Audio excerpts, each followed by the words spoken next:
ओम साई राम। आप सभी का साई फरिश्ते कविता की वाणी चैनल में प्रेम भरा स्वागत है। मैं कविता साई आज आपके लिए लेकर आई हूँ एक ऐसी कहानी जिसमें छिपी है बाबा की कृपा, उनका प्रेम और उनका एक छोटा सा चमत्कार। कभी कभी ज़िंदगी इतनी मुश्किल हो जाती है कि हर दरवाज़ा बंद लगता है, हर रास्ता अंधेरा दिखाई देता है।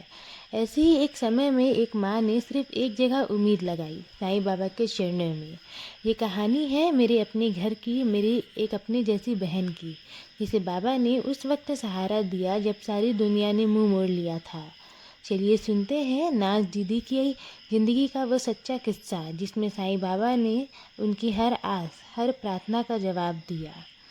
अगर आप भी कभी साईं बाबा के चमत्कारों को महसूस कर चुके हैं तो ये अनुभव आपके दिल को छू जाएगा। तो चलिए बाबा की अनुभव यात्रा पर चलते हैं श्रद्धा और सबरी के साथ। कभी कभी ज़िंदगी इंसान को ऐसे मोड़ पर लाकर खड़ा कर देती है जहाँ उम्मीद की कोई किरण भी दिखाई नहीं देती। ऐसा ही कुछ हुआ नाज दीदी के साथ, जो हमारे घर में काम करती है। नाज दीदी एक साधारण महिला है, एक माँ है जिनके सर पर बहुत सी जिम्मेदारियाँ हैं।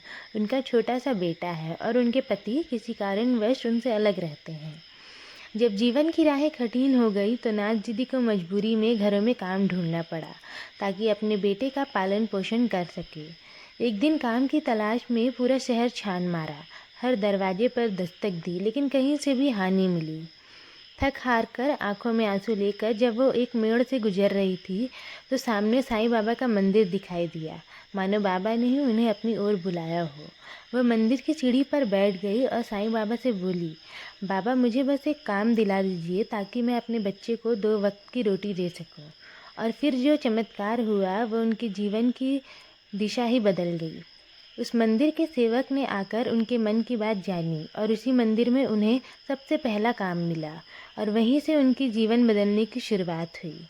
नाज दीदी कहती है कि सबसे पहले बाबा ने ही मुझे काम दिया, फिर धीरे धीरे बाकी घरों से बुलावा आने लगा। मेरी ज़िंदगी की शुरुआत बाबा के चरणों से हुई है। साथ ही वह अपने दिन की शुरुआत बाबा के मंदिर से करती है, फिर बाकी घरों में काम करने जाती है।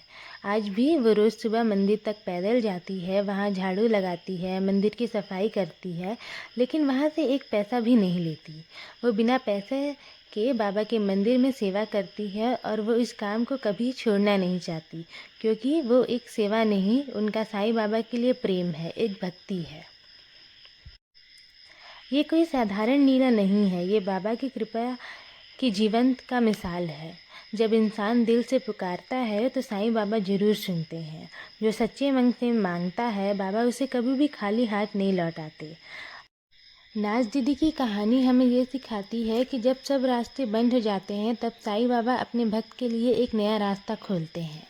आप भी अपने जीवन के दुख, परेशानी और इच्छाएं बाबा के चरणों में रख दीजिए, वह ज़रूर सुनेंगे और सही समय पर अपना चमत्कार भी दिखाएंगे। बाबा कहते हैं कि मैं हमेशा अपने भक्तों के साथ हूँ, चाहे वो मुझे देखें या ना देखें, चाहे समझे या ना समझे, मैं उनके हर कदम में उनके साथ चलता हूँ। अगर आप भी किसी मुश्किल में हैं या किसी संकट से गुजर रहे हैं तो एक बार श्रद्धा और सबरी के साथ साईं बाबा को याद कीजिए, बाबा ज़रूर सुनेंगे। आपको ये लीला पसंद आई तो चैनल साई फरिश्ते कविता की वाणी को ज़रूर सब्सक्राइब करें। मैं हर हफ्ते ऐसे ही बाबा के चमत्कारों और संदेशों की वीडियोज़ लाती हूँ। मिलते हैं अगले वीडियो में एक नए अनुभव के साथ। साईं बाबा की कृपा सदैव आप पर और आपके पूरे परिवार पर ऐसी ही बनी रहे। ओम साई राम।